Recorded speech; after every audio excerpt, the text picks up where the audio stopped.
Согласно исламу, к войне следует прибегать лишь в случае необходимости.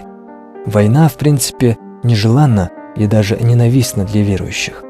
Всевышний сказал: «Предписано вам сражение, а оно ненавистно для вас».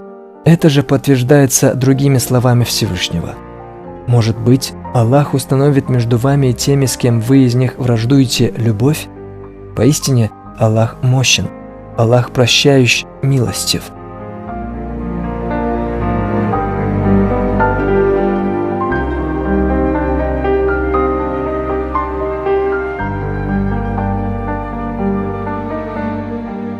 Всевышний Аллах назвал согласие благом, сказав: «Ведь согласие лучше». И еще сказал Всевышний, что вы благочестивы и богобоязненны и упорядочиваете среди людей.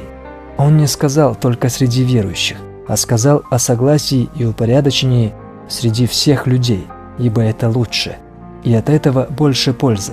Всевышний говорит: «Нет добра во многих из тайных бесед, разве что кто-то раздает милостыню или совершает доброе дело, или примиряет людей. И тому, кто делает это ради благословения Аллаха, мы даруем великую награду». Я стал на путь спасения своего народа. И я не сомневаюсь, что победа будет за нами. Пусть даже меня не станет. Я уже себя считаю победителем.